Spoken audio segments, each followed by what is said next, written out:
सवाल यही है कि कल जो कुणाल कामरा की क्लिप मैंने देखी, ये सब आंदोलन के बाद देखी, ये तोड़फोड़ के बाद देखी, सवाल यही मन में उठता है कि कब एकनाथ शिंदे के कार्यकर्ताओं ने भी तय किया कि गद्दार और चोर यानी एकनाथ शिंदे है।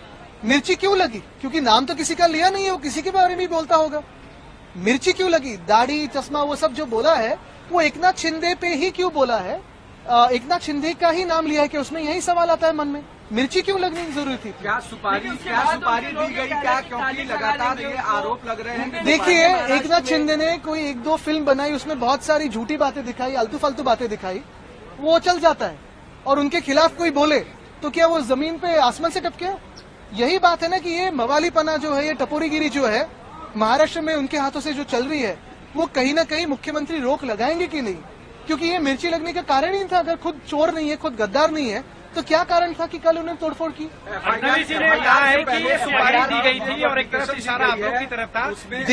देश नहीं, पूरी दुनिया जानती है कि गद्दार और चोर कौन है, लेकिन अब तक तो ये एकनाथ शिंदे नहीं मानते थे। अभी कल जो हमला किया उन्होंने, तो अभी शायद मानने लगे हैं कि गद्दार और चोर अगर किसी के बारे में बोले तो वो खुद है। देखिए, ये सारी बातें जो है, ये सारी बातें सुपारी वुपारी की जरूरत नहीं है, ये तो उनके मन से आई है। और हम पे भी टिक्का की है ना उन्होंने। कुणाल कामरा ने कितने बार हम पे बातें की है, कितने बार सारे लोगों पे की है। कल तो मोदी साहब पे भी की है, बहुत लोगों पे की है, लेकिन किसी की रिएक्शन इतनी नहीं आई। कितने बार पिछले 20 सालों में, 25 सालों में प्रधानमंत्री महोदय पे बातें हुई है, बहुत सारे लोगों पे बातें हुई, लेकिन कोई ऐसे रिएक्ट नहीं करता है। कल की बात कुछ अलग मिर्ची लगाने वाली बात थी, ऐसे ही रिएक्शन है।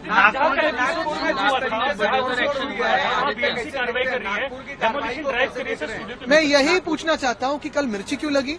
दूसरी बात यही है कि कल जो तोड़फोड़ हुई है, जैसे उन्होंने कहा, मुख्यमंत्री महोदय ने कहा कि नागपुर में जिन्होंने तोड़फोड़ की उनसे पैसा लिया जाएगा। क्या कल जिन्होंने तोड़फोड़ की उनसे पैसा लिया जाएगा? तीसरी बात, क्या मुख्यमंत्री अभी इस वक्त आंखें खोल के देखें कि उनको अंडरमाइन कौन कर रहा है? ऑपोजिशन कर रही है कि खुद के जो दोस्त समझ रहे हैं वही धोखा दे रहे हैं? हमसे जुड़े रहने के लिए हमारे YouTube चैनल को सब्सक्राइब करें और नई वीडियो की नोटिफिकेशन के लिए बेल आइकॉन को दबाएं।